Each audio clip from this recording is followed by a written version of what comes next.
بنیادی وجہ تو یہ تھی. بہرحال میں جو بات عرض کر رہا تھا وہ یہ کہ اس میں پھر مولانا مودودی نے رحمۃ اللہ علیہ انہوں نے ایک کتاب لکھی قرآن مجید کی 4 بنیادی اصطلاحات. اس میں ایک اصطلاح انہوں نے الہ کو زیر بحث لایا, ایک رب کی اصطلاح کو زیر بحث لایا, ایک دین کی اصطلاح کو اور ایک عبادت کی اصطلاح, اور اس کو سمجھایا کہ اصل میں اسلام ہے کیا, الہ کسے کہتے ہیں, رب کسے کہتے ہیں, دین کسے کہتے ہیں, عبادت کسے کہتے ہیں, آپ نے کیا ایسے محدود بنا دیا. تو یہ وہ بڑی بنیادی کتاب ہے جس پر یہ پوری تحریک اسلامی کے فکر کی عمارت کھڑی. اس پر پھر ایک جو ہے نا کاؤنٹر آرگومنٹ جو ہے نا یا کاؤنٹر آپ کہہ لیں تھیسس, اینٹی تھیسس, وہ ہے جو ہندوستان میں ایک عالم گزرے مولانا وحید الدین خان. انہوں نے اس کا وہ کاؤنٹر کیا اور انہوں نے تعبیر کی غلطی کے عنوان سے ایک کتاب. یہ جو ایک روایتی سا موقف ہے اس کو بیان کرتی ہے. انہی اصطلاحات کی انہوں نے وہ تعبیر کی جو وہ ہمارے ہاں عام طور پر سمجھی جاتی ہیں. عبادت کا مطلب نماز روزہ, یا اس حد تک اس کو دوبارہ یعنی اس پر زور دیا. تو یہ جو پچھلے جو ہمارے دروس ہوئے ہیں ان میں نے یہ کوشش کی ہے کہ اس چیز کو زیر بحث لائے بغیر ایک اور اعتبار سے اللہ تعالیٰ کا تعارف آپ کے سامنے آ جائے کہ وہ اگر ملک ہے, بادشاہ ہے, تو پھر الہ کا معنی, رب کا معنی اس بادشاہ کے معنی کے ساتھ جڑ کر آئے گا. اور یہ گویا یوں سمجھیے کہ اس کو ہم سمجھیں گے کہ وہ تفسیر کی غلطی ہے. جو انہوں نے الہ کا معنی معین کیا, کس نے؟ مولانا وحید الدین خان صاحب نے. اور جو انہوں نے رب کا معنی معین کیا اور جو دین کا کیا اور جو عبادت کا کیا, وہ تفسیر کی غلطی ہے. یہ اگر تعبیر کی غلطی وہ کہہ رہے ہیں تو خود انہوں نے جو کیا ہے وہ تفسیر کی غلطی ہے. اور ہم نے تو قرآن مجید کی بنیاد پر الہ کی اور رب کی تفسیر کر کے سامنے رکھی نا. انہوں نے تو امت کے جو ہے نا وہ اقوال, افراد کے اقوال کی بنیاد پر کیا ہے. تو قرآن مجید کی جو ہے نا تشریح وہ زیادہ معتبر ہے. بہرحال چلیں, یہ تو ان 2 آیات کے حوالے سے بات تھی. اب آ جائیں یہ تیسری آیت. یہ تیسری آیت کا چلیں پہلے ترجمہ کر لیتے ہیں. هو الاول, وہی اول, الاول یعنی سب سے پہلا. والآخر, الآخر یعنی جس کے بعد اب اور کچھ بھی نہیں, آخری بھی وہی ہے. والظاہر, وہی ظاہر, موجود, ظاہر, چھایا, غالب, غالب بھی معنی ہو سکتا ہے ظاہر کا. والباطن, اور پنہا,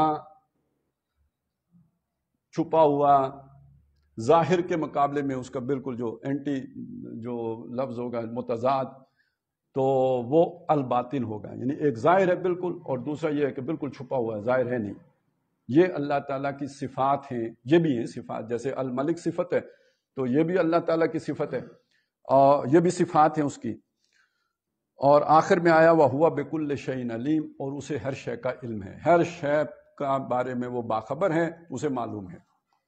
یہ ایک آیت ہے, لیکن یہ کہ اس آیت کو سمجھا یہ جاتا ہے کہ قرآن مجید کی مشکل ترین آیت ہے, انتہائی مشکل آیات میں سے سمجھا جاتا ہے. اس کی وجہ یہ ہے کہ اللہ تعالیٰ کے اسماء جو ہیں یا صفات جو ہیں بیان ہوئی ہیں قرآن مجید میں, اور بہت سارے اس سے زیادہ, یہ تو 4 ہیں, بہت اکٹھے جڑ کے بھی آئے ہیں. جیسے الملک القدوس السلام المؤمن المہیمن العزیز الجبار المتکبر, جو ہے 7-8 آ گئے ہیں اکٹھے بالکل ایک ہی آیت جگہ پہ. لیکن جہاں جہاں بھی آئے ہیں اس کے مقابلے میں یہاں پہ فرق ہے, اور یہ اکیلی آیت ہے کہ جس میں 2 اسماء کے درمیان واو آئی ہے. واو عاطفہ مغایرت کے لیے ہوتی ہے, گویا فرق کر دیتی ہے, ان کو علیحدہ علیحدہ کر دیتی ہے, جدا جدا کر دیتی ہے. باقی کسی جگہ پہ بھی چونکہ ایک ہی شخصیت ہے, اسی کی صفات ہیں, اس کے درمیان کوئی مغایرت نہیں ہے, سب اسی کی صفات ہیں, تمام جو ہے نا وہ بغیر واو کے آئے ہیں. جیسے میں نے ابھی آیت پڑھی تو اس میں کوئی واو نہیں ہے, کہیں آپ کو واو نہیں ملے گی. یہ واحد مقام ہے جہاں صفات کے درمیان واو کا استعمال ہوا ہے. هو الاول والآخر والظاہر والباطن. تو یہ ذرا جو بھی لوگ جو عبارت ہوتی ہے اس کی باریکیوں کو سمجھتے ہیں تو وہ جانتے ہیں کہ یہ کتنا ایک اس کے اندر پھر معنی کے اندر کیا تغیر و تبدل ہوتا ہے. ایک تو بڑا سادہ سا اس کا معنی کیا گیا ہے, اور وہ ایک دعا میں الفاظ آئے ہیں, نبی صلی اللہ علیہ وسلم کی ایک دعا ہے. عام طور پہ وہ دعا جو ہے وہ رات سونے سے پہلے مانگنے والی دعاؤں میں سے ایک دعا وہ بھی ہے, اور اس میں یہ بھی الفاظ ہیں کہ اللہم انت الاول فلیس قبلک شیء، اللہ تو اول ہے، تجھ سے پہلے کچھ نہیں تھا. یہ تو وہ معنی ہے جو آپ کی سمجھ میں بھی الفاظ سنتے ہی آ گیا ہوگا. وانت الآخر فلیس بعدک شیء، اور تو آخری ہے اور تیرے بعد کوئی شے نہیں ہے. وانت الظاہر فلیس فوقک شیء، اور تو اوپر ہے، تجھ سے اوپر کچھ نہیں. اور وانت الباطن فلیس دونک شیء، اور تو ہی پوشیدہ ہے، پنہا ہے. اور یا یہ کہ اس میں کیونکہ دون کے ایک معنی تو یہ ہوتے ہیں نا تیرے سوا، من دون اللہ، اللہ کے سوا. اور دون کا ایک معنی یہ ہوتا ہے نیچے، یعنی چونکہ فوق کا لفظ آیا تو اس کے مقابلے میں تخت کا لفظ آنا چاہیے تھا. تخت کے متبادل کے طور پر یہاں پہ دون کا لفظ آ گیا، تو گویا تیرے سے نیچے کوئی شے نہیں. یہ ایک طرح سے اس کا ایک تعبیر کی گئی ہے. لیکن یہ کہ اس سے کچھ لوگوں نے اس سے زیادہ باریک اور بڑے لطیف معنی لیے ہیں، اور اس میں ظاہر ہے بعض صوفیاء بھی ہیں. اچھا، اب یہاں پہ چونکہ مجھے کچھ کافی ساری وضاحتیں کرنی پڑیں گی آپ کو پورا پس منظر سے واقف کرانے کے لیے. جب صوفیاء کا لفظ بولا جاتا ہے تو دو قسم کے لوگ ذہن میں آتے ہیں. ایک قسم کے وہ کہ جو ہمارے ہاں پہنچے ہوئے بزرگ مانے جاتے ہیں، سنت فرض نماز سے انہیں کوئی غرض نہیں ہوتی، ویسے ہی ننگ دھڑنگ پہنچے ہوئے ہوتے ہیں، ان کو بھی ہم سمجھتے ہیں صوفی بزرگ ہیں. تو یہ تو خیر کوئی بزرگ نہیں ہوتے، یہ زندیق لوگ ہوتے ہیں. اور ان کے ساتھ اگر کچھ کرامات قسم کی چیزیں ہوتی بھی ہیں تو وہ شیطانی شعبدے ہوتے ہیں، وہ کرامتیں نہیں ہوتی. دوسری طرف وہ لوگ ہوتے ہیں کہ جو ذکر، اذکار، چلے، وظائف اس میں مگن رہتے ہیں. صوفیوں کی ایک قسم یہ ہے، اس میں کوئی شک نہیں ہے. وہ جو ذکر و فکر، جو مست رکھو ذکر و فکر صبح و گائی میں سے پختہ تر کر دو مزاج خانقائی میں سے، تو خانقائی مزاج ایک یہ بھی ہے. لیکن صوفیاء ایک اور کیٹیگری بھی ہے صوفیاء کی، کہ ہمارے ہاں علماء نے بالعموم فقہ کے مسئلوں کو زیر بحث لائے ہیں، لیکن کچھ کلامی مسائل بھی ہیں جو اللہ کی صفات سے متعلق ہیں، جو حقائق سے متعلق ہیں، جنہیں آپ کہہ لیں کہ عام دنیا کے علم کے مطابق فلسفے سے متعلق مسائل ہیں. تو ان مسائل کو جنہوں نے زیر بحث لایا وہ بھی عام طور پر صوفیاء ہی کی کیٹیگری کے لوگ ہیں، اس لیے انہیں کہتے ہیں کہ علم حقیقت بیان کرنے والے لوگ. تو وہ اس اعتبار سے یہاں پہ صوفیاء یہ آخری کیٹیگری والی مراد ہے. وہ ذکر فکر والوں کو تو فکر سے غرض ہی نہیں ہوتی نا، وہ تو بس اللہ کی ضرب پہ رہتے ہیں.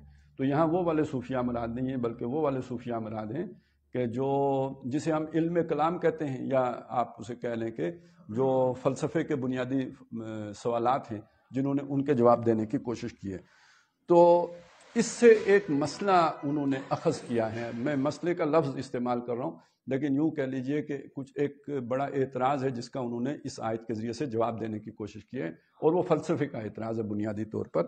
اور وہ اعتراض ہے اللہ تعالیٰ کے وجود سے متعلق. اب یہ مسئلہ سمجھ لیجئے کہ توحید کا تقاضا کیا ہے کہ اللہ کے سوا اللہ کے کسی بھی صفت میں کسی اور کو شریک نہ مانا جائے، یہی توحید کا تقاضا ہے.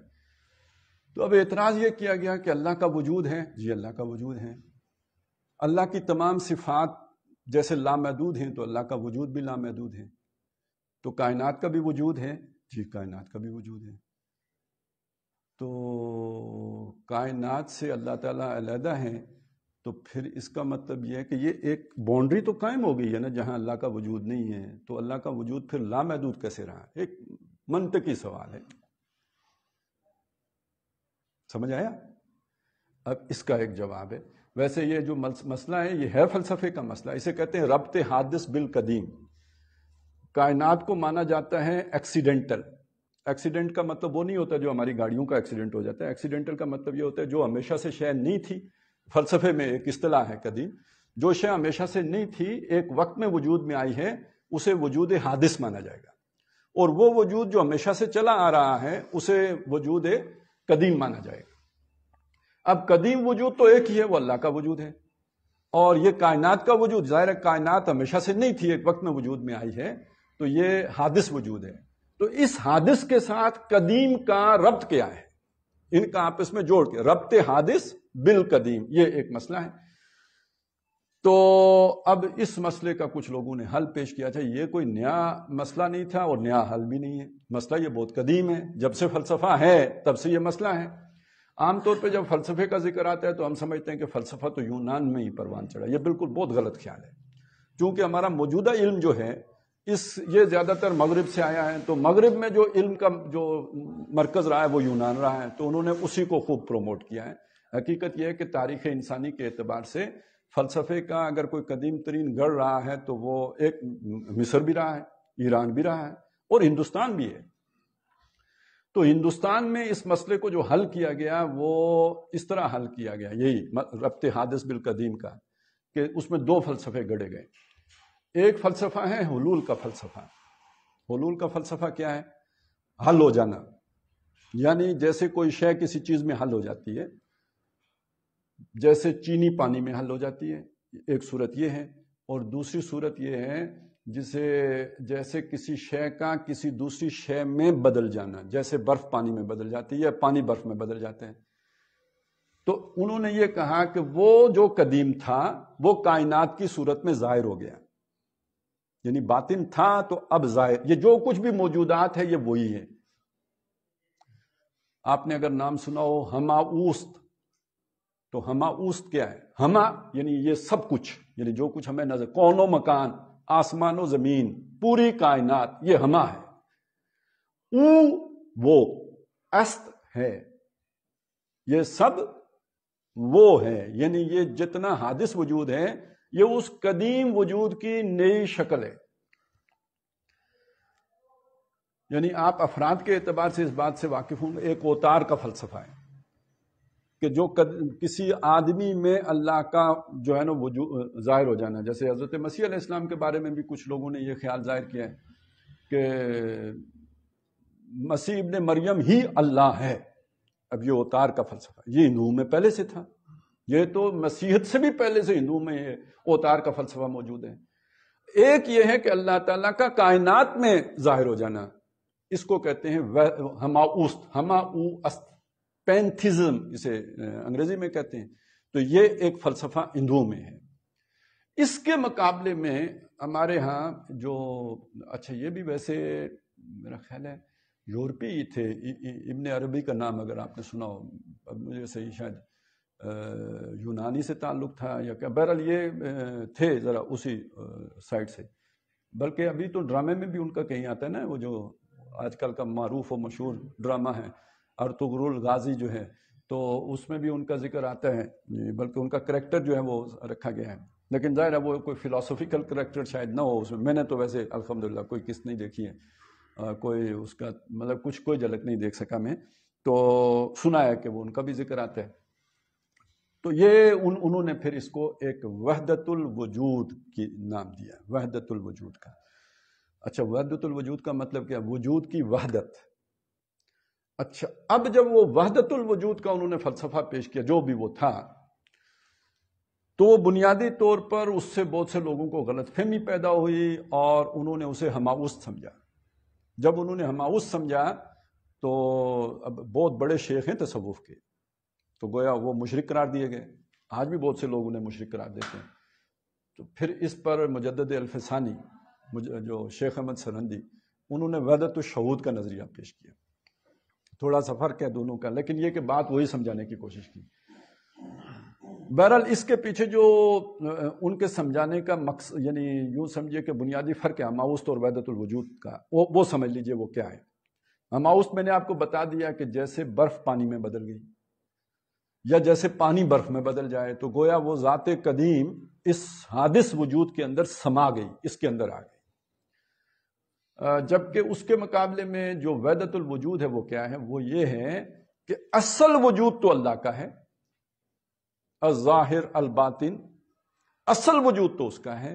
یہ جو کائنات کا وجود ہے، یہ جو حادث وجود، یہ وجود ہی نہیں، یہ نظر کا دھوکہ ہے، یہ فریب ہے، اس کی کوئی حقیقت نہیں ہے، یہ معدوم کے درجے میں ہے۔ چنانچہ اسے سایہ کہا گیا، ایک تعبیر یہ کہ جیسے سایہ ہوتا ہے، جیسے جو عکس ہوتا ہے شیشے میں، آدمی جب شیشہ دیکھتا ہے تو اس میں اس کا عکس نظر آتا ہے، نظر کو تو آ رہا ہوتا ہے نا بندہ ہے، لیکن بندہ ہوتا تو نہیں۔ وہ ہمارے ہاں وہ ایک کھڑکی ہے نا، تو اس میں روز صبح صبح ایک چڑیا آ جاتی ہے، وہ آ کے اس میں وہ شیشہ لگا ہوا ہے تو وہ ادھر بیٹھتی ہے، اسے آگے چڑیا نظر آتی ہے، وہ اسے ٹھوکے مارتی رہتی ہے، تو اب اسے تو ایک چڑیا نظر آ رہی ہے، حالانکہ وہ چڑیا ہے نہیں، تو یہ شیشے کے اندر ایک عکس ہوتا ہے جیسے، تو اس طرح کی ہے یہ کائنات ساری، تو یا سایہ ہوتا ہے جیسے اس طرح ہے، اس کا حقیقی وجود نہیں ہے۔ دیکھیے بہت بڑا فرق ہے یہ سمجھنے میں کہ وہ جو ذات تھی وہ کائنات میں حلول کر گئی، اور یہ سمجھنا کہ وہ ذات اپنی جگہ پہ قائم ہے، یہ جو کائنات ہمیں نظر آتی ہے یہ گویا ہماری نظر کا فریب ہے، یہ حقیقت میں وجود ہی نہیں رکھتی۔ ٹھیک ہے، یہ بہت بڑا فرق ہے، بہت بڑا فرق ہے۔ لیکن یہ کہ لوگ اسے مکس کر دیتے ہیں، وہ الزام لگا دیتے ہیں کہ یہ جو وحدت الوجود ہے یہ ہماوست ہے۔ اگر ہماوست ہے تو پھر شرک ہونے میں تو کوئی شک نہیں رہا، لیکن اگر یہ فرق ملحوظ رکھیں تو زمین آسمان کا فرق ہے۔ اچھا، مجدد الثانی نے اس کو ایک مثال کے ذریعے سے واضح کرنے کی کوشش کی ہے۔ انہوں نے کہا دیکھیں آپ ایک آگ کا گولا پکڑیں، اس گولے کو آپ گھمائیں زور سے دائرے میں، تو دور سے دیکھنے سے لگے گا جیسے آگ کا دائرہ ہے، حقیقت میں تو آگ کا دائرہ نہیں ہوتا، حقیقت میں تو وہ ایک آگ کا گولا تھا۔ یہ آپ کی نظر کا فریب ہے، جیسے وہ آپ کو گولا نظر آنا شروع ہو گیا، تو یہ پوری کائنات گویا نظر کا فریب ہے۔ اس نظریے کے تقریباً آپ کے بڑے بڑے شاعر، بڑے بڑے صوفیاء اس کے قائل رہے ہیں، وہ یہی مانتے ہیں۔ مطلب علامہ اقبال تک جو ہے نا پوری کائنات کو گما آباد کہتے ہیں۔ گما آباد ہستی میں یتیم مرد مسلمان کا، بیاباں کی شب تاریخ میں قندیل راہ بانی۔ گما آباد کا کیا مطلب ہے؟ آپ کے خیال میں جو آباد ہے، حقیقت میں تو اس کا وجود ہی نہیں ہے۔ یہ کیا ہے؟ یعنی اس فلسفے کی تائید کر رہے ہیں۔ اور خیر غالب تو بڑا مشہور و معروف جو ہے نا، وہ پتہ نہیں وہ ہماوستی ہے یا وحدت الوجودی ہے، مجھے تو خیر یہ بھی بڑا مشکل ہے۔ علامہ کے بارے میں کہہ سکتا ہوں کہ وہ وحدت الوجودی ہے، لیکن غالب کے ہاں تو کچھ تا کس نہ گوید بعد ازیں من دیگرم تو دیگری، من تو شدم تو من شدی، من تن شدم تو جان شدی، تا کس نہ گوید بعد ازیں من دیگرم تو دیگری۔ تو اب یہ تو خیر اگر آپ الفاظ پہ جائیں تو یہ کوئی اور ہی شے بن جاتی ہے، لیکن یہ تو اس کی نیت پہ ہے، واللہ عالم اس نے کیا کہا ہے، لیکن یہ کہ بظاہر تو یہ کوئی وہ اس سے اگلی بات بن جاتی ہے۔ خیر آ جائیں اگلی چیز کی طرف۔ یہ جو چیز تھی اگر علامہ اقبال کے ہاں ہے تو یہ پھر آگے بھی چلی۔ اس پر ایک اعتراض کیا گیا، یار اس طرح کے مسئلوں میں گھسنے کی کیا ضرورت ہے؟ بھئی اس طرح کے مسئلوں میں آخر پڑھنے کی کیا ضرورت ہے؟ فلسفے کے مسئلے ہیں تو فلسفی جانیں، ہم کون سے فلسفی، عام لوگوں کے سامنے یہ بیان کرنے کی کیا ضرورت ہے؟ تو بہرحال اس کو سمجھ لیجئے، اس بات کو کہ اس کی ضرورت پیش اس لیے آتی ہے کہ جو لوگ اس لیول پہ سوچتے ہیں، جب تک آپ ان کے ذہنی سطح پر جا کر بات نہیں کریں گے تو وہ پھر دہریے بنیں گے، وہ لبرل بنیں گے، وہ سیکولر بنیں گے، کیونکہ ان کی ذہن کی تشفی وہیں سے جا کے ہوتی ہے، تو پھر بات آگے چلتی ہے، نہیں تو پھر آگے وہ ماننے کے لیے تیار نہیں ہوتے، سننے کے لیے تیار نہیں ہوتے۔ اس لیے آپ کے بڑے دماغوں نے اس پر بات کی ہے۔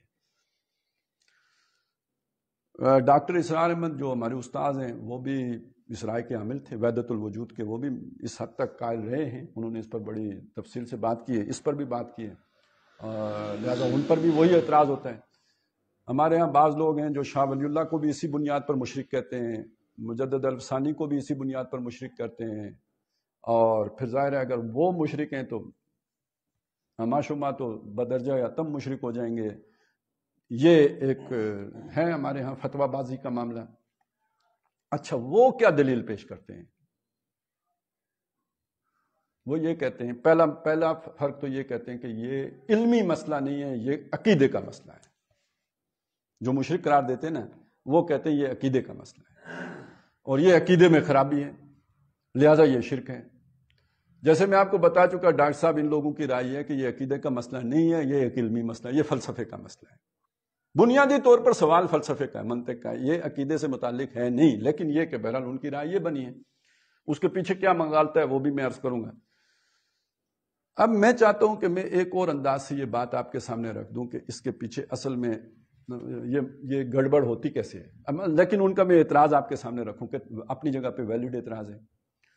دیکھیے اس چیز کو جب آپ اس طرح بیان کر دیتے ہیں تو پھر اس کے کچھ نتائج نکلتے ہیں، جس کی وجہ سے جس کے رد عمل میں لوگ پھر شرک کا فتویٰ لگاتے ہیں، وہ میں آپ کو بتا دیتا ہوں۔ بڑے مطلب اپنے بھی کان پکڑ کے، آپ بھی کان بند کر کے سنیں تو اچھا ہے، لیکن یہ کہ بتانا ضروری ہے۔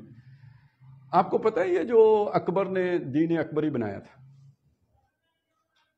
ٹھیک ہے، اس کے پیچھے ساری سوچ یہی تھی، یہی وحدت الوجود کو ہماوست بنا کے کیونکہ ان میں فرق بہت باریک سا ہے. اس باریک فرق کا فائدہ اٹھا کے اس نے کہا اس سے فرق کیا پڑتا ہے کہ یوں کریں یا یوں کریں. اس کو عوامی صورت جو دی گئی تھی مسجد مندر ہکڑو نور. بھائی جو بھگوان ہے اور جو مسجد میں بیٹھا رحمان، ان میں فرق کیا ہے؟ رام اور رحمان میں کیا فرق ہے؟ ایک ہی بات ہے. ایسے ہی مولویوں نے جھگڑا کھڑا کر دیا ہے. نہیں تو یہ تو کوئی وحدت الوجود پھر اس سے نکل، وحدت الوجود سے وحدت ادیان وہ نکال لیا اس نے. اگر اس سے یہ نکالیں گے تو پھر یہ عقیدے کا مسئلہ، پھر یہ علمی مسئلہ نہیں ہے.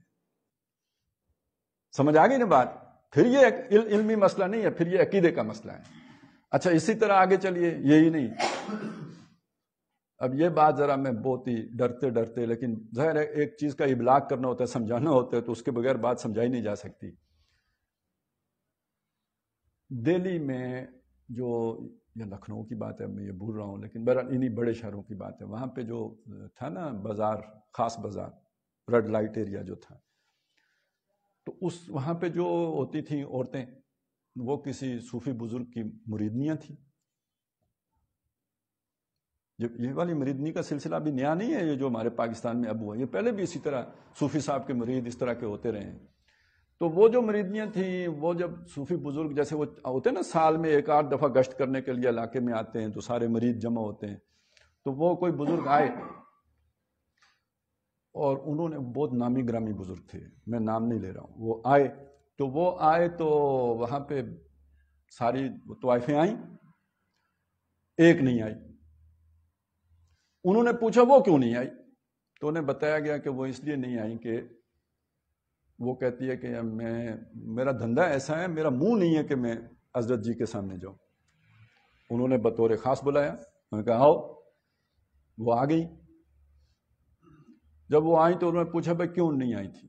اس نے کہا جی یہ مسئلہ ہے، میں ایسی گناہگار عورت ہوں، یہ میرا کمائی کا ذریعہ ہے، جسم فروشی میرا کام ہے، تو میں بڑی ضمیر کی ملامت ہے کہ میں آپ کے سامنے حاضر ہوں، آپ کے جرت نہیں ہے کہ میں آپ کے سامنے آؤں. اس کا جو جواب ہے نا ذرا وہ سنیے تو پھر اس کا مطلب سمجھیے. انہوں نے اسے تسلی دی کہ کوئی بات نہیں، کرن والا بھی ہو تو کران والا بھی ہو.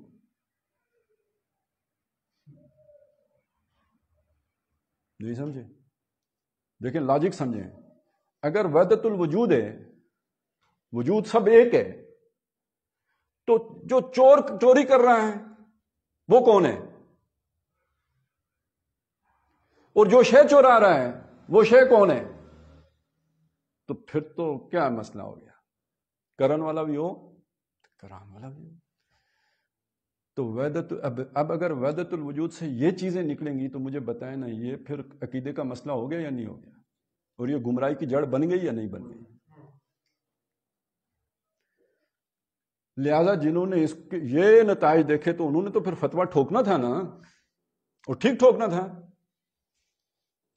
اب جو بات سمجھنے کی ہے وہ کیا ہے، وہ میں ذرا آپ کے سامنے، اب یہ میں نے تو ابھی آپ کو ایک مشکل میں لا کے پھنسایا ہے نا، کہ ایک طرف آپ کو اس کے بغیر چارہ نہیں ہے، نہیں تو وجود کی سنویت لازم آتی ہے. سنویت بھی تو شرک ہے نا. اور اگر آپ وحدت قائم کرتے ہیں تو پھر اس سے یہ مسئلے نکل کھڑے ہو جاتے ہیں جیسے کہ لوگوں نے کھڑے کیے ہیں، عملاً کھڑے کیے ہیں. تو حل کیا ہے؟ اس اشکال سے نکلیں کیسے؟ تو دیکھیں یہ اشکال اور بھی معاملات میں لوگوں کو پیدا ہوا ہے. مثلاً اللہ تعالیٰ کے علم کی صفت ہے، بنیادی صفات میں سے علم کی صفت. قرآن مجید میں اللہ تعالیٰ کے علم کا ذکر یوں بھی آیا ہے، وَهُوَ بِكُلِّ شَيْءٍ عَلِيمٌ، وہ ہر شے کا علم رکھتا ہے. یہاں بھی ہے، یہ دیکھیے یہ آیت اسی پہ ختم ہو رہی ہے، وَهُوَ بِكُلِّ شَيْءٍ عَلِيمٌ. اور قرآن مجید میں اسی علم کے بارے میں یوں بھی آیا ہے، وَلَيَعْلَمَ اللَّهُ مَن يَنصُرُهُ وَرُسُلُهُ، تاکہ اللہ معلوم کر لے کہ کون اس کی مدد کرتا ہے اور اس کے رسولوں کی مدد کرتا ہے بالغیب، غیب میں ہونے کے باوجود. وَلَيَعْلَمَ اللَّهُ الَّذِينَ آمَنُوا وَيَتَّخِذَ مِنكُمْ شُهَدَاءَ، تاکہ اللہ معلوم کر لے کہ تم میں سے ایمان والے کون ہیں اور تم میں سے جو ہے وہ اختیار کر لے کچھ لوگوں کو بطور شہید کے. وَلَيَعْلَمَ اللَّهُ الَّذِينَ آمَنُوا وَيَعْلَمَ الْمُنَافِقِينَ، تاکہ جان لے ایمان والوں کو اور جان لے منافقوں کو بھی. وَلَيَعْلَمَ اللَّهُ الَّذِينَ صَدَقُوا وَلَيَعْلَمَنَّ الْكَاذِبِينَ، تاکہ اللہ جان لے کہ سچے کون ہیں اور اللہ جان لے کہ جھوٹے کون ہیں. تو جب اسے ہر شے کا علم ہے تو پھر یہ سارا جاننے کی کیا ضرورت ہے؟ مطلب کم از کم یہ الفاظ تو بتا رہے ہیں نا کہ وہ اس نے ابھی جاننا ہے، جبکہ دوسری طرف یہ الفاظ موجود ہیں کہ وہ تو جانتا ہے۔ اچھا بات اتنی نہیں ہے، بات اور بھی ہے۔ اللہ کی مشیت، اللہ کی مشیت وہ اپنی جگہ پہ ہے، وہ کس درجے میں ہے؟ وما تشاؤون الا ان یشاء اللہ، تم چاہ بھی نہیں اگر اللہ نہ چاہے۔ ایک جگہ نہیں آیا، کئی جگہوں پہ آیا، چاہ بھی نہیں سکتے اگر اللہ نہ چاہے۔ اور ساتھیہ فمن شاء اتخذ الی ربہ سبیلا، جو چاہے اپنے رب کی طرف رستہ اختیار کرے۔ اما شاکرم و اما کفورا، تمہاری مرضی ہے شکر گزار بنو یا تمہاری مرضی ہے ناشکرے بنو۔ فمن شاء فلیؤمن ومن شاء فلیکفر، جو چاہے تو وہ ایمان لائے، جو چاہے تو کفر کرے۔ ان میں سے کوئی بات میں اپنے پاس سے تو نہیں کہہ رہا، یہ سارا قرآن میں موجود ہے نا۔ ابھی میں اور بھی مسئلے آپ کے سامنے رکھتا ہوں، یہ بھی قرآن میں نا کہ وہ اذا اراد شیئا ان یقول له کن فیکون، جب وہ کسی شے کا ارادہ کرتا ہے تو اسے کہتا ہے ہو جا، فیکون، وہ ہو جاتی ہے۔ ٹھیک ہے نا، مانتے ہیں نا، ہم سب مانتے ہیں نا۔ اور وہی ہے هو الذی خلق السماوات والارض فی ستۃ ایام، اس نے 6 دنوں میں بنایا ہے، قرآن میں نا۔ اور یہ 6 دن کون سے 6 دن ہیں؟ زمین تو ابھی بنی نہیں، جو ہم 24 گھنٹے کا دن شمار کرتے ہیں یہ وہ دن تو نہیں ہے نا، یہ تو 6 ایراز ہیں، یہ 6 ادوار ہیں کہ جن میں یہ جس کی طرف اشارہ کیا جا رہا ہے، یہ لاکھوں سال پر محیط ہو سکتے ہیں۔ ویسے تو اللہ کا 50,000 سال کا دن بھی ہے، تو فرق ہو گیا یا نہیں ہو گیا؟ مطلب یہ میں نے آپ کو ارادے کے حوالے سے بتا دیا، مشیت کے حوالے سے بتا دیا، ٹھیک ہے، اس حوالے سے بتا دیا، اپنا اللہ کے علم کے حوالے سے بتا دیا۔ یہ ساری بنیادی صفات ہیں جو اللہ کی ہیں، لیکن اس میں آپ کو یہ 2 درجے نظر آ رہے ہوں گے۔ اسی طرح یہ بھی ہے کہ اللہ کے اذن کے بغیر کچھ نہیں ہو سکتا، جب تک اللہ کا اذن نہ ہو۔ لیکن یہ کہ اس اذن کو پھر جو ہے وہ کھولا بھی گیا، یعنی اس میں بھی اسی طرح کی چیزیں آپ کو مل جائیں گی۔ ہم نے ابھی بادشاہت کے بارے میں پڑھا تھا کہ بادشاہ تو وہی ہے، لیکن یہاں فرعون بھی بادشاہ ہوتا ہے کہ نہیں ہوتا؟ فرعون بھی بادشاہ ہے۔ تو اب یہ ساری چیزیں سامنے رکھیں تو جیسے وہ وجود کے مسئلے میں وہ ایک مصیبت کھڑی ہو جاتی ہے، تو مصیبتیں تو ہر جگہ کھڑی ہو جاتی ہیں، یہاں اپنی مصیبتوں کو کیسے حل کیا ہے؟ اچھا، بلکہ یہ بھی ذہن میں رکھیں، یہ ہم نے پڑھا نا یحیی و یمیت، وہ زندہ رکھتا ہے وہ مارتا ہے، وہ زندہ رکھتا ہے وہ مارتا ہے۔ تو جب کوئی کسی کو قتل کر دے تو پھر اس کو کیوں آپ سزا دیتے ہیں؟ اس نے زندہ رکھنا تھا، اس نے مارنا تھا، اس کا اذن ہوا تو یہ مرا، تو پھر یہ قاتل جسے آپ سزا دے رہے ہیں کیوں سزا دے رہے ہیں؟ پھر یہ بھی ختم کر دیں، کیونکہ یہ تو اس نے مارا نا، اس کے بغیر تو نہیں مر سکتا تھا۔ پھر یزید کو بھی گالیاں دینے کی ضرورت نہیں ہے، حضرت حسین کے بارے میں انہوں نے اللہ نے یہی لکھا ہوا تھا تو وہی ہوا، کہانی ختم۔ تو پھر تو ساری شریعت ساقط کر دیں نا، پھر نہ چور کے ہاتھ کاٹیں، نہ آپ قاتل کو سزا دیں، پھر کسی پر کوئی الزام ہی نہیں، کوئی تنقید ہی نہیں، کوئی دوش ہی نہیں، پھر آخرت میں کس بنیاد پر حساب کتاب ہوگا؟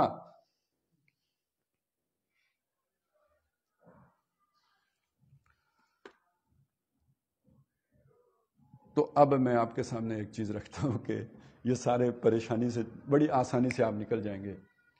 یہ جو 2 چیزیں ہیں نا، ایک ہے تکوین اور ایک ہے تشریع۔ تکوین کیا ہے؟ کہ جہاں اللہ کا اختیار مطلق ہے، یہ جو وما تشاؤون الا ان یشاء اللہ ہے نا، یہ تکوین کی سطح کی بات ہے۔ اور جہاں پر یہ ہے نا کہ بادشاہ وہ ہے، وہ بھی تکوین کی سطح کی بات ہے، کامل اختیار اسی کا ہے، اس کی اجازت کے بغیر پتہ حرکت نہیں کرتا، یہ سب تکوین کی سطح پر ہے۔ اب اسی پتے کو سوچیں کہ کس کے اذن سے گرتا ہے؟ اللہ کے اذن سے گرتا ہے۔ تشریع کیا ہے؟ تشریع میں کوئی قانون میں قدرت ہوگا جس کے نتیجے میں پتا گرے گا۔ درخت کا کوئی سائیکل ہے، اس سائیکل کی وجہ سے پتا پیلا پڑا، موسم کا کوئی تغیر ہے جس نے پتے کے لیے جو ہے وہ حالات ایسے پیدا کر دیے، اب وہ سروائیو نہیں کر سکتا، اس نے گرنا ہے۔ یہ چیز اگر آپ سمجھ لیں نا، سائنس ساری آپ کی سمجھ میں آ جائے گی، یعنی سائنس کا ربط اسلام کے ساتھ اور ایمان کے ساتھ سمجھ میں آ جائے گا۔ مطلب یہ سروائیول آف دا فٹسٹ کا اصول ہے، وہ سائنس کی سطح کا اصول ہے، اس کا ایمان کی اس لیول سے کوئی تعلق نہیں۔ اس کے پیچھے ایک آپ کو ایمان اور یقین رکھنا ہوگا، اس کے پیچھے اذن اللہ کا ہے، لیکن یہ ظاہر میں ایک سائنٹیفک لا ہوگا، ایک فزیکل لا ہوگا، ایک نیچرل لا ہوگا کہ جس کے نتیجے میں وہ عمل ظہور پذیر ہو رہا ہوگا۔ پانی بہ رہا ہے، آگ جلا رہی ہے، پتا گر رہا ہے یا نکل رہا ہے، درخت اگ رہا ہے، اس سب کے پیچھے ایک نیچرل پروسیس ہے، لیکن اسی کے پیچھے ایک اذن رب بھی ہے۔ وہ جو اذن رب ہے وہ تکوین کی بات ہے، اور یہ جو نیچرل پروسیس ہے یہ تشریع کی بات ہے۔ انسان کو دنیا میں جو مکلف بنایا گیا ہے وہ تشریع کا بنایا گیا ہے، تکوین کا نہیں۔ اور تشریع میں انسان کو اختیار، تکوین میں کسی کا کوئی اختیار نہیں، اختیار کل کا کل اللہ کے پاس ہے۔ قدرت ساری کی ساری اللہ، جبر محض ہے، اختیار مطلق ہے، اور خیر کل ہے، وہاں شر ہے ہی نہیں۔ تکوین کی سطح پر کوئی شر نہیں ہے، شیطان کا وجود بھی کسی مقصد کے لیے، بے مقصد وجود کوئی بھی نہیں اس سطح پہ۔ لیکن تشریع کی سطح پر آ کے خیر بھی ہے اور شر بھی ہے، تشریع کی سطح پر آ کے اختیار بھی ہے، تشریع کی سطح پہ جزا و سزا بھی ہے۔ یہ دو سطحیں علیحدہ علیحدہ۔ اچھا، یہ جب میں نے سطحیں علیحدہ علیحدہ کی تو سمجھانے کے لیے علیحدہ کی، پروسیس میں دونوں بیک وقت اکٹھے چل رہے ہوتے ہیں۔ جیسے سمجھانے کے لیے آپ کرنٹ نیگیٹو پازیٹو علیحدہ علیحدہ ڈیفائن کریں گے، لیکن یہ کہ جب ان کا ایکشن ہوگا تو سائملٹینیسلی ہوگا یا نہیں ہوگا، ان کا ایکشن سائملٹینیسلی ہوگا۔ تو اسی طرح یہ تشریع اور تکوین بیک وقت کسی بھی واقعے کے پیچھے کار فرما ہوتے ہیں۔ اس کی بہترین مثال قرآن مجید، بہت سی مثالیں، لیکن جو بالکل جیسے وہ ہوتا ہے نا، ایکسپیریمنٹ کرتے ہیں کوئی بھی تھیوری یا مفروضہ سمجھنے کے لیے، اس کا جو اللہ تعالیٰ نے ایک تجربہ ہمارے سامنے رکھا ہے وہ ہے جو موسیٰ اور خضر کی ملاقات ہے۔ خضر جو ہے وہ تکوین کے سپاہی کہہ لیں، وہ بیوروکریٹ کہہ لیں، جو بھی آپ کہیں، وہ تکوینی امور کے اوپر فائز ہیں۔ موسیٰ علیہ السلام تشریعی امور کے پر کام کر رہے ہیں۔ کشتی پھاڑ دی، موسیٰ کو نظر آیا یہ کشتی خضر نے پھاڑی ہے، کشتی والوں نے کو نظر آیا ہوگا کسی چٹان سے ٹکرائی ہے۔ بچہ مار دیا، موسیٰ کو اللہ دکھا رہا ہے کہ یہ بچہ کس طرح یحیی و یمیت وہ ہے نا، اس لیے موسیٰ دیکھ رہا ہے کہ اللہ کی طرف سے ایک فرشتادے نے مارا ہے، لیکن جو والدین دیکھ رہے ہوں گے ہو سکتا ہے چھت سے گرا ہو اور مر گیا ہو۔ سمجھ آ رہی ہے نا؟ وہ اسباب کی سطح پہ ہو رہا ہوگا سب کا سب۔ جیسے ہمارے سامنے کوئی بندہ مرتا ہے تو وہ کینسر سے مر رہا ہوتا ہے، یا حادثے کے نتیجے میں مر رہا ہوتا ہے، یا کسی بیماری کے نتیجے میں مر رہا ہوتا ہے، یا ہارٹ اٹیک سے مر رہا ہوتا ہے۔ اگر ہماری بھی وہ آنکھ کھل جائے جس سے اس وقت موسیٰ علیہ السلام دیکھ رہے تھے، تو ہم دیکھیں گے کہ کوئی ہیں جو اللہ کی طرف سے فرشتادے جو آ کے اس کی جان نکال کے لے گئے۔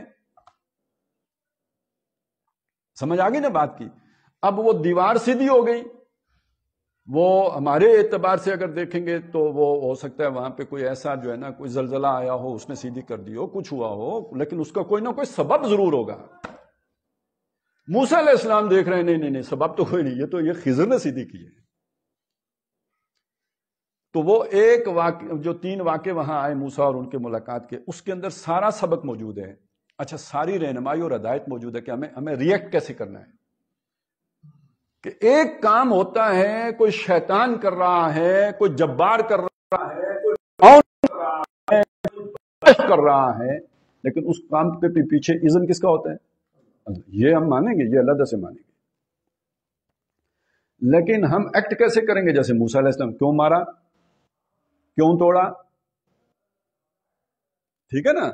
دل میں یہ کہ اللہ نہ چاہتا تو یہ کام نہ ہوتا، ما شاء اللہ کان وما لم یشاء لم یکن۔ دل میں یہ مانیں گے، یہ دل کا یقین ہے۔ ومن یؤمن باللہ یہدی قلبہ، جو اللہ پر ایمان رکھے گا اس کے دل کو ایک اطمینان کی ہدایت مل جاتی ہے۔ لیکن یہاں سے جو فیصلہ ہوگا، تم نے اس کو مارا ہے، اوکے، بدلے میں تم قصاصاً قتل کیے جاؤ گے۔ تم نے چوری کی ہے، تمہارا ہاتھ کٹے گا۔ تم نے یہ فعل کیا ہے، یہ شریعت ہے، یہ تشریع کی سطح ہے۔ اب اس کا اطلاق کیجئے اس کے اوپر کہ یہ جو صوفیاء جب بحث کرتے ہیں تو وہ ان کا شریعت موضوع ہی نہیں ہے۔ وہ عالم تشریح کی بات ہی نہیں کرتے، ان کا لیول ہے ایک، اور وہ لیول ہے تکوین کا لیول ہے۔ اگر آپ اس بات کو سمجھ لیں نا، میں یوں سمجھیے کہ میں نے آپ کو فصوص الحکم کی ماسٹر کی دے دی ہے۔ فصوص الحکم کس کی کتاب ہے؟ ابن عربی کی کتاب ہے، سمجھ ہی نہیں آتی کسی کو۔ یہ نقطہ اگر آپ سمجھ لیں، بلکہ یہی نہیں، شاہ اسماعیل شہید کی کتاب ہے ابقات، چھوٹے چھوٹے شجرے ہیں، معرفت کے کچھ حقائق بیان کیے گئے ہیں، وہ پڑھیں تو پھر گھومتے ہی رہیں گے۔ لیکن یہ چیز آپ لے لیں تو آپ کو سمجھ آ جائے کہ یہ تکوین کی سطح کی بات ہو رہی ہے، تو آپ کا دماغ نہیں پھرے گا، پھر آپ کو سمجھ آ جائے گی یہ اللہ کی معرفت کے اس لیول کی باتیں ہو رہی ہیں۔ جو تشریح کی سطح وہ فقہا کا کام ہے، علماء کا کام ہے، وہ کریں، وہ صوفیاء نے اس کے زیر بحث، اس کو زیر بحث نہیں لا رہے، وہ اس لیول کے اوپر بات کر رہے ہیں۔ تو یہ جو وجود کا مسئلہ ہے، اس کو بھی سمجھ لیجئے کہ جب آپ تکوین کی سطح پہ جائیں گے تو وحدت الوجود کہیں گے، تشریح کی سطح پر آئیں گے تو پھر یہ آپ وحدت الوجود کو ماننے والے نہیں ہوں گے۔ پھر آپ یہ زمین ہے، یہ آسمان ہے، یہ جو ہے نا فلانا ابن فلانا ہے، اللہ وراء الورا ثم وراء الورا، اس کے ساتھ ان کا کوئی تشریح کی سطح پر کوئی تعلق نہیں، یہ دو علیحدہ علیحدہ چیزیں ہو جائیں گی۔ وہ حقیقت کی سطح پر، تکوین کی سطح پر، اس سطح کے اوپر یہ ساری بحث ہوگی۔ تو میرا خیال ہے یہ اس اعتبار سے اگر بات سمجھ میں آ جائے، جیسے باقی باتیں ہیں، جیسے میں نے مشیت کا بتایا، جیسے میں نے اللہ تعالیٰ کے قدرت کا بتایا، اس اعتبار سے اگر آپ اس کو بھی دیکھ لیں گے تو پھر یہ سمجھنا بڑا آسان ہو جائے گا۔ لیکن یہ کہ اگر نہیں تو پھر وہ بڑا مسئلہ بنتا ہے۔ مطلب یہاں تک لوگوں نے اس طرح کی باتیں بھی لکھی ہیں کہ اگر سب وہی ہے تو مطلب کتنی گندی گندی غلیظ چیزیں بھی ہوتی ہیں نا، پھر ان کو کیا کریں گے؟ تو وہ مطلب وہ پھر سمجھ نہیں آتی، گڑبڑ ہو، بالکل دوسرا پیمانہ لے کے آئیں گے۔ اب اگر وہ علم والی بات جو میں نے کی تھی تو اس کو اگر ہم یوں اب تعبیر کریں کہ دیکھیں، جب اللہ تعالیٰ یہ فرماتے ہیں کہ تاکہ اللہ جان لے، تو اس کا پھر ہم کیا مطلب کریں گے؟ تاکہ اللہ تعالیٰ اس پیمانے پر یا اس معیار پر، اس کرائیٹیریا پر بھی جان لیں جو کرائیٹیریا انسانوں کا ہے۔ اپنے لیول پہ تو وہ جانتا ہے، اسے معلوم ہے، ہمارے جاننے کی سطح کوئی اور ہے۔ سمجھ آ گئی نا بات؟ ہم تو کسی اور پیمانے پر چیزوں کو جانتے ہیں، اللہ کا پیمانہ تو کوئی اور ہے، مطلق پیمانہ ہے، اس کو تو ہم سمجھ بھی نہیں سکتے، ہم کیا ناپیں گے اسے؟ ہمارے تو کہیں ذہن میں آ ہی نہیں سکتا وہ علم مطلق جو اللہ کا ہے، کیونکہ ہمارا تو یہ ذہن کا پیمانہ ہی بڑا محدود سا ہے، اس میں وہ لامحدود شے کیسے آئے گی؟ تو ہمارا اپنا ایک چھوٹا سا پیمانہ ہے جس میں ہم کہتے ہیں کہ فلانا آدمی عالم ہے، فلانا جانتا ہے، اس پیمانے پر بھی اللہ تعالیٰ جان لے اللہ، تو اس کو پھر ہم ترجمہ یوں کرتے ہیں کہ اللہ دکھلا دے، کیونکہ یہ پیمانہ ہمارا ہے، تو ہمارے پیمانے پر بھی وہ بات پوری اتر جائے کہ ہاں یہ بندہ منافق تھا، مومن نہیں تھا، وگرنہ اللہ کو تو پہلے سے پتا تھا۔ تو یہ تشریحی پیمانے اور ہیں، تکوینی پیمانے اور ہیں۔ تو یہ اس هو الاول والآخر والظاہر والباطن کو آپ تشریحی پیمانوں پہ نہ ناپیں، بلکہ تکوینی پیمانوں کے اوپر دیکھیں گے تو پھر وہ ساری باتیں بڑی آرام سے، بغیر تکلیف دیے، بغیر آپ کے کوئی ذہن کو کسی مصیبت میں ڈالے سیٹل ہو جاتی ہیں۔ نہیں تو پھر بڑے مسائل کھڑے ہو جاتے ہیں، اور یا پھر ان مسائل کا حال یہ ہے کہ ان سب کو کافر مانیں جنہوں نے ان مسائل کو بیان کیا ہے اور اس کا کوئی حل پیش کیا ہے۔ اچھا، اتنے بڑے بڑے لوگوں کو آپ کافر بنا کے، تو پھر یہ بھی بڑا عجیب سا ہوتا ہے کہ ہم جیسا بندہ تو بڑا موحد صادق اور مجدد الفسانی گمراہ اور شاہ ولی اللہ گمراہ، ابن عربی گمراہ، اور ہی نہیں ہے تو پھر سینکڑوں لوگ گمراہ قرار دینے پڑتے ہیں جو بڑے بڑے لوگ ہیں۔ لیکن یہ اس طرح اگر آپ چیز کو دیکھیں گے تو بڑی آسانی سے بات حل ہو جاتی ہے۔ اب میں چاہتا ہوں کہ ایک مثال سے آپ کو سمجھا دوں۔ یہ مثال جو ہے یہ دی ہے مولانا مناظر حسن گیلانی صاحب نے۔ تو ان کی مثال یہ ہے، اس سے انہوں نے ویسے دو باتیں سمجھائی ہیں، ایک القیوم کا تصور سمجھایا ہے اور دوسرا انہوں نے یہ والا تصور سمجھایا ہے کہ وہ کہتے ہیں کہ آپ کسی شے کا اپنے ذہن میں تصور قائم کریں، یعنی جو شے آپ نے دیکھی ہوئی ہے اس شے کو اپنے ذہن میں لے کے آئیں۔ کوالے کا پل تو ہم سب نے دیکھا ہے نا، مطلب اس کو ہم اپنے ذہن میں اس کا ایک نقشہ بنائیں، تو جب آپ اسے اپنے ذہن میں لے کے آئیں گے تو گویا آپ کے ذہن کے اندر ایک پل بن گیا ہے۔ جب تک آپ اپنا وہ تصور قائم رکھیں گے وہ ذہن میں پل موجود رہے گا، اور جو ہی آپ اپنا تصور کسی اور طرف موڑیں گے تو وہ پل اڑ جائے گا.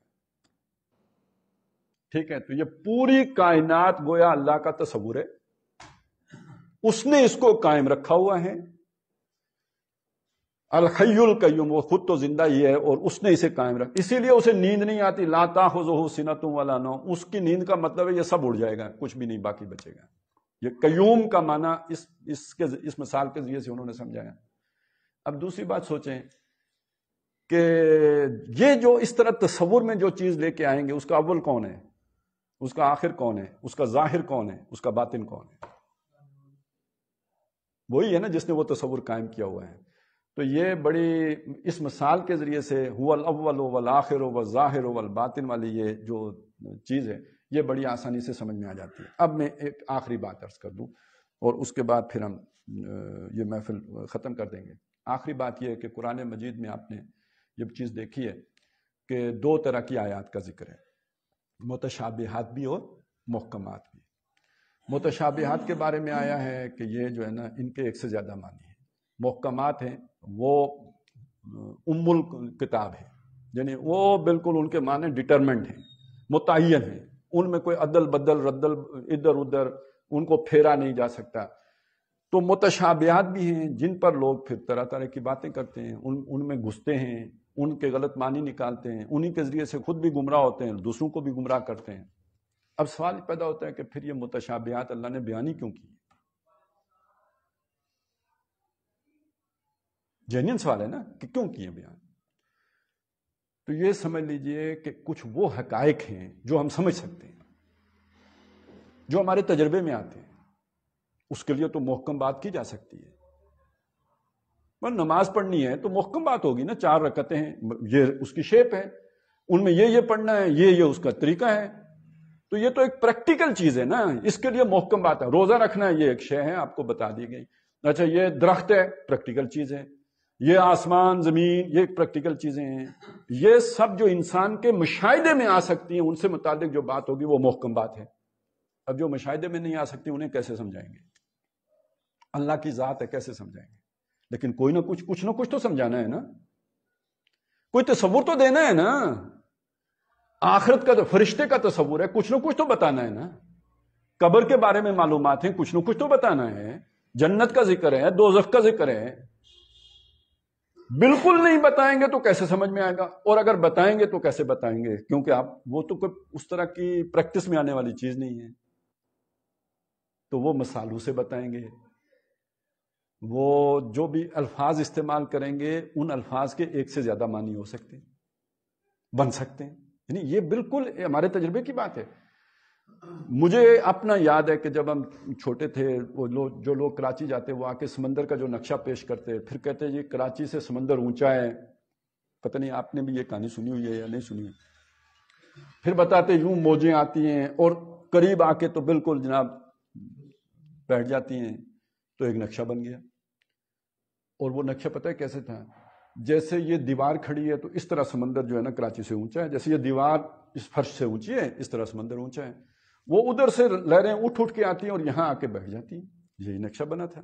جب جا کے دیکھا تو اس طرح تو اونچا نہیں تھا، لہریں آتی ہیں اور اس طرح تو نہیں بیٹھتی ہیں. تو جب تک وہ سمندر جا کے آنکھوں سے دیکھ نہیں لیا، ان الفاظ کا صحیح معنی معلوم نہیں تھا، تو ایک اندازے کا معنی بنایا جو غلط تھا. یہ ہر آدمی کے ساتھ ہو سکتا ہے. آپ کے سامنے کوئی کلوپترا کا نقشہ پیش کرے کہ اس کی ناک ایسی تھی، اس کا جو ہے نا وہ خد و خال اس طرح کے تھے، تو پتہ نہیں آپ کیسی کلوپترا اپنے ذہن میں دل میں کوئی بنا لیں گے. اور کبھی اگر آپ اس کی کوئی دیکھیں تصویر یا جو بھی اس کا مجسمہ ہے تو پتہ چلے گا نہیں وہ میں نے تو کوئی اور بنایا تھا، یہ تو کوئی اور شے ہے. تو وہ جو حقائق غیب کے حقائق ہیں جو ہمارے مشاہدے میں نہیں آتے، ایمان بالغیب، وہ سارے متشابہ آیات کے ذریعے سے بیان کیے جائیں گے. جب متشابہ آیات کے ذریعے سے بیان کیے، یعنی جن کے ایک سے زیادہ معنی ممکن ہیں، تو اب جس کا دل صاف ہوگا وہ تو کوئی صحیح معنی کے قریب پہنچے گا. جس کے دل میں کوئی میل کچیل ہوگا اس کا وہ تصور دھندلا جائے گا، وہ اس کے کوئی الٹے معنی لے لے گا، وہ غلط معنی لے لے گا. اس کی کئی مثالیں ہیں قرآن مجید میں کہ جو اس طرح کے لوگوں کو مغالطے لائق ہوئے ہیں. تو اسی طرح یہ بھی ایک آیت ہے یہ محکم تو نہیں ہے نا، یہ جس شے کو بیان کر رہی ہیں وہ ایک متشابہ شے ہے جو ہم نے دیکھی نہیں ہے، لہذا اس کے بارے میں، اور یہ جو سارا ہم نے تصور پیش کیا اس کے بارے میں، جس کے دل میں زیغ ہوگا وہ اس کے ٹیڑھے سے ٹیڑھے معنی لے لے گا، جیسے کہ میں نے آپ کو بتایا کہ اکبر کے دور میں لیے گئے، لیکن یہ کہ بہرحال یہ ایک نازک مسئلہ ہے، اس مسئلے کو حل کیے بغیر وہ وجود والا مسئلہ بھی نہیں طے ہوتا، لہذا جن لوگوں نے اس کے اوپر بحث کی ہے، اگرچہ کہ نازک بحث ہے لیکن وہ بحث کیے بغیر توحید کا حق ادا نہیں ہوتا۔ تو اس لیے یہ بھی ذہن میں رکھیں، یہ متشابہات والا اور محکمات والا پہلو۔ تو میں نے آپ کے سامنے ایک آج یعنی دو چیزیں اہم ہیں، یہ سمجھ لیں، تکوین کی سطح پہ معیارات اور ہوتے ہیں، اور بلکہ اصول اور ہیں، ضابطے اور ہیں، سنت اور ہیں، اور تشریح کی سطح پر اصول اور ہیں، ضابطے اور ہیں، معیار اور ہیں، سنت اور ہیں، اور یہ علیحدہ علیحدہ نہیں ہے بلکہ یہ سائملٹینیسلی ایکٹ کر رہے ہوتے ہیں۔ سمجھنے کے لیے علیحدہ علیحدہ سمجھنا ہوگا، لیکن ایک ہی واقعے میں بیک وقت دونوں چیزیں شامل ہوں گی۔ ہم میں سے کوئی مرتا ہے تو تکوین کا اشارہ کچھ اور ہوتا ہے، تشریح کا اشارہ کچھ اور ہوتا ہے۔ کوئی کسی کو قتل کر دیتا ہے، تکوین کا تقاضا ہم یہ سمجھیں کہ اس کی موت اللہ نے اسی طرح لکھی ہوئی تھی، تشریح کی تقاضا یہ ہے کہ ہم یہ سمجھیں کہ اس کو اس نے مارا ہے لہذا بدلے میں اس کو قتل کیا جائے گا۔ اگر اس کا اطلاق اس چیز کے دوسرے کے اندر کر دیں گے پھر شریعت ساقط کرنی پڑ جائے گی۔ مکس نہیں کر رہے، علیحدہ علیحدہ رکھیں گے، دونوں کو علیحدہ علیحدہ مانیں گے، اور بیک وقت ان کا ہونا جو ہے وہ ہمارے سامنے ہو رہا ہوگا۔ تو یہ ہے اصل میں ان سارے معاملات میں بھی ہم علیحدہ سے مانیں گے وجود کی وحدت کو، لیکن جو ہی وہ اسپیسیفک ہوگا اس وقت ہم اسے بالکل نہیں مانیں گے۔ اس وقت ہم کہیں گے یہ زمین ہے اور یہ اللہ کا وجود تو غیب ہے، وہ تو کہیں اس کے ساتھ جڑا ہوا نہیں ہے، اور یہ بندہ ہے، اور یہ نہیں ہے کہ کرن والا بھی ہو تو کران والا بھی ہو، یہ نہیں چلے گا، شریعت بھی لاگو ہوگی پوری۔ اور یہ کر لیں گے تو کلیئرٹی آ جائے گی، نہیں تو ضلالت، بدترین ضلالت آئے گی، آخری درجے کی گمراہی آئے گی، اس سے بڑی گمراہی کوئی ہو نہیں سکتی جو اس کے نتیجے میں آئے گی۔ اللہ تعالیٰ اس میں ہمیں عدل سے، انصاف سے، اور بہرحال اس کی رہنمائی کے بغیر یہ ممکن نہیں ہے، تو صحیح رائے قائم کرنے کی اور صحیح رائے پہ چلنے کی توفیق عطا فرمائے۔ اقول قولی ھذا واستغفر اللہ لی ولکم ولسائر المسلمین والمسلمات۔